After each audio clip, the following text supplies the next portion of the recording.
Hello बच्चों, कैसे हैं आप सब लोग। आई होप आप लोग बिल्कुल ठीक होंगे और मैं भी बिल्कुल ठीक हूँ। मैं हूँ आपकी हिंदी व्याकरण की टीचर। आज पढ़ेंगे बच्चों हम पाठ नंबर 9 जिसका नाम है कारक यानी केस। तो चलिए पढ़ना शुरू करते हैं। कारक चिन्हों से संज्ञा अथवा सर्वनाम का परस्पर संबंध प्रकट होता है। कारक चिन्हों को विभक्ति चिन्ह भी कहते हैं। चित्रों को देखिए और समझिए। बच्चों यहाँ एक चित्र दिया गया है, आप उसे देखिए जरा और हम पढ़ते हैं।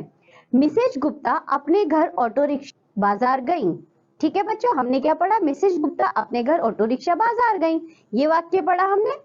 उपर्युक्त वाक्य को ध्यान से पढ़ने पर ऐसा लगता है कि जैसे इसमें से कुछ ऐसी कड़ियां छूट गई हैं जिनके कारण शब्दों का आपस में तालमेल नहीं बैठ पा रहा है, इसलिए वाक्य निरर्थक प्रतीत हो रहा है। बच्चे जरा देखिए, वाक्य की छुटी कड़ियों को जोड़कर वाक्य को पुनः पढ़ते हैं। अब हम वाक्य को ठीक करके पढ़ते हैं। मिसेज गुप्ता अपने घर से ऑटो रिक्शा के द्वारा बाजार को गई। तो बच्चों आपको अब समझ में आ रहा है, आपको सुनने में भी अच्छा लग रहा है और आपको इसका अर्थ भी समझ में आ रहा है कि मिसेज गुप्ता अपने घर से ऑटो रिक्शा के द्वारा बाजार को गई। उपरोक्त वाक्य में मिसेज गुप्ता, घर, ऑटो रिक्शा आदि संज्ञा शब्दों का संबंध को गई क्रिया शब्द से जुड़ा है। वाक्य में प्रयुक्त हुए रंगीन संज्ञा शब्दों से अपना संबंध दर्शा रहे हैं। इस प्रकार के शब्दों को कारक कहते हैं। क्या कहते हैं बच्चों?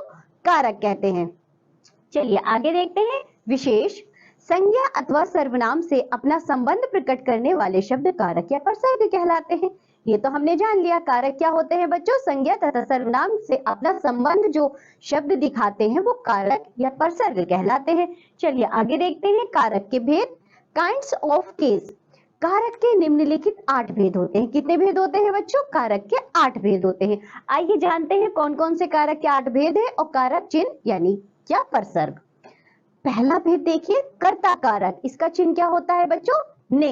क्या होता है इसका चिन्ह? ने। कर्म कारक, इसका चिन्ह है को। करण कारक, इसका चिन्ह है से। के द्वारा के अर्थ में इसे लेते हैं। किसके अर्थ में लेते हैं बच्चों? के द्वारा के अर्थ में। से है इसका पर चिन्ह करण कारक का। आगे बढ़ते हैं। संप्रदान कारक, के लिए को, इसके चिन्ह है। क्या क्या चिन्ह है बच्चों? के लिए और को। आगे बढ़ते हैं। अपादान कारक।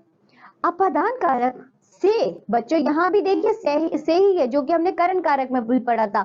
से इसका चिन्ह है, लेकिन यहाँ जो से है बच्चों वो अलग होने के अर्थ में है। किस अर्थ में है? अलग होने के अर्थ में। संबंध कारक देखिए जरा। संबंध कारक के चिन्ह है का, की, के। रा, री, रे, ये चिन्ह है बच्चों संबंध कारक के। अधिकरण कारक में और पर। कौन कौन से? में, पर। संबोधन कारक देखिए जरा। हे, अरे, ये है संबोधन कारक के चिन्ह, हे और अरे। अब पढ़ेंगे बच्चों हम सबसे पहले कर्ता कारक यानी नॉमिनेटिव केस। कर्ता कौन होता है? करने वाला। जिस शब्द से क्रिया के करने का बोध होता है उसे कर्ता कारक कहते हैं। इसका कारक चिन्ह ने है, ऐसा हम जानते हैं। कर्ता कारक का चिन्ह है। जैसे आयुष ने कहानी लिखी। क्या पढ़ा बच्चों वाक्य हमने? आयुष ने कहानी लिखी, क्योंकि आयुष करता है, ने इसका चिन्ह आया और आगे वाक्य हुआ कहानी लिखी। इस वाक्य में आयुष क्रिया को करने वाला है, अतः आयुष कर्ता कारक है। इस वाक्य में कर्ता आयुष के साथ कारक चिन्ह ने का प्रयोग हुआ है। कारक चिन्ह ने कभी कर्ता के साथ प्रयुक्त होता है और कभी कर्ता के साथ प्रयुक्त नहीं होता है।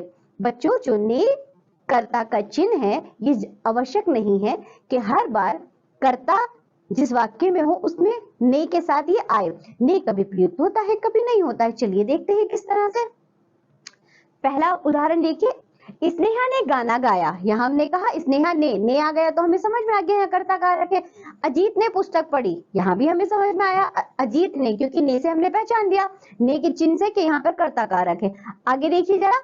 उसने तुम्हें बाजार भेजा। बच्चों जो उसने ये शब्द है उसमें यहाँ ने जुड़ा हुआ है, तो यहाँ भी आप पहचान सकते हैं कि कर्ता इसमें है, मतलब कर्ता उसने है, उसने तुम्हें बाजार भेजा। बच्चों कभी कभी वाक्य इस तरह से होते हैं कि उसमें ने प्रसर्ग चिन्ह के रूप में नहीं आता, लेकिन कर्ता देखकर आप पहचान सकते हैं, यानी कि कर्ता काम के करने वाला है तो वहां पर कर्ता कारक होगा। चलिए आगे बढ़ते हैं।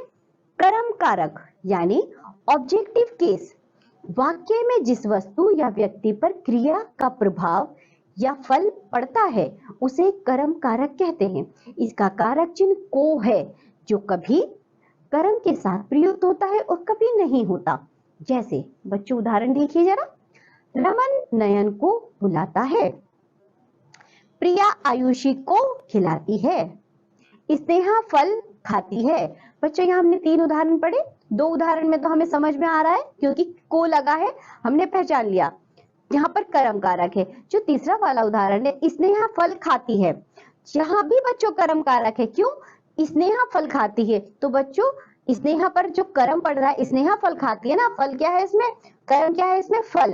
तो यहाँ बच्चों कौन सा कारक होगा, यहाँ पर होगा कर्म कारक। जरूरी नहीं कि इसका भी कोचिन हर बार आए। इन वाक्यों में नयन, आयुषी तथा फल कर्म कारक हैं, क्योंकि क्रिया का प्रभाव या फल नयन, आयुषी तथा फल पर पड़ रहा है, जैसा कि हमने ऊपर उदाहरणों से देखा। चलिए आगे बढ़ते हैं। करण कारक यानी इंस्ट्रूमेंटल केस, जिस शब्द से क्रिया के साधन का बोध होता है उसे करण कारक कहते हैं। इसका कारक चिन्ह से तथा के द्वारा है। जैसे उदाहरण देखिए बच्चों, सविता बस से दिल्ली आई। बच्चों यहाँ देखिए संबंध दिखा रहा है। क्या दिखा रहा है? संबंध दिखा रहा है। सविता बस से दिल्ली आई, अजीत चाकू से सब्जी काटता है, रवि को फोन के द्वारा समाचार दो।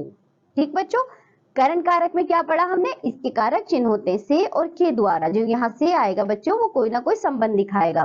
जैसे सविता बस से दिल्ली, तो बस से आई ना, यानी कि संबंध दिखाया। चलिए आगे बढ़ते हैं। संप्रदान कारक यानी डेटिव केस, वाक्य में जिसके लिए क्रिया की जाती है या जिसको कुछ दिया जाता है उसे संप्रदान कारक कहते हैं। इसका कारक चिन्ह को या के लिए है। जैसे विनीत ने अनिल को पुस्तक दी। बच्चों क्या कहा हमने? विनीत ने अनिल को पुस्तक दी। नेहा ने सविता को मिठाई खिलाई। रवि अपने चाचा के लिए कोट लाया। रवि अपने चाचा के लिए कोट लाया। तो बच्चों को और के लिए ये है आपके संप्रदान कारक चिन्ह। चलिए आगे बढ़ते हैं। अपादान कारक एब्लेटिव केस, जिस शब्द से किसी व्यक्ति या वस्तु के अलग होने का बोध होता है उसे अपादान कारक कहते हैं। इसका कारक चिन्ह से है। बच्चों से हमने करण कारक में भी पढ़ा है, लेकिन वहां संबंध दिखाता है। यहाँ जो से है वो अलगाव दिखाता है, यानी कि अलग होने के सेंस में आता है। किस तरह? जरा एक उदाहरण देखिए। रस्सी से कपड़ा गिरा। बच्चों ये रस्सी है, इस पे कोई कपड़ा था वो गिरा, यानी कि कपड़ा अलग हुआ है। अलगाव के अर्थ में जब आएगा तो वहां होगा अपादान कारक। एक और उदाहरण देखिए। बादल से पानी बरसा। बादल से पानी बरसा, क्योंकि पानी है वो बादल से अलग हो रहा है, तो यहाँ है अपादान कारक। रजत दिल्ली से निकल चुका है, यानी कि रजत दिल्ली छोड़ चुका है, अब दिल्ली से तो अलग हुआ ना, तो यहाँ पर होगा बच्चों अपादान कारक। आगे बढ़ते हैं। संबंध कारक यानी रिलेटिव केस, संज्ञा या सर्वनाम के जिस रूप से उसका संबंध किसी अन्य वस्तु से ज्ञात हो उसे संबंध कारक कहते हैं। इसका कारक चिन्ह है बच्चों का, की, के, रा, री, रे, ना, नी, ने जैसे। चलिए इसके उदाहरण देखते हैं। यह स्नेहा का भाई है, वह रवीना की सहेली है, ये अजीत के अध्यापक हैं। बच्चों यहाँ का, की, के आया ना, तो यहाँ है संबंध कारक। चलिए आगे बढ़ते हैं। अधिकरण कारक यानी लोकेटिव केस, जिस शब्द से क्रिया का आधार, क्रिया का स्थान, समय या अवसर आदि प्रकट होता है उसे अधिकरण कारक कहते हैं। कारक चिन्ह है इसके में व पर हैं। जैसे बच्चों इसके उदाहरण देखिए। मैदान में बच्चे खेल रहे हैं, लड़का छत पर टहल रहा है। तो बच्चों जहां में और पर होगा वहां होगा आपका अधिकरण कारक। चलिए आगे बढ़ते हैं। संबोधन कारक, जिस शब्द का प्रयोग किसी को पुकारने या बुलाने के लिए किया जाता है उसे संबोधन कारक कहते हैं। जैसे हे ईश्वर आप बहुत कृपालु हैं। नवीन क्या कर रहे हो? ए लड़की इधर आ, बच्चों मन लगाकर पढ़ाई करो। तो बच्चों ये था संबोधन कारक।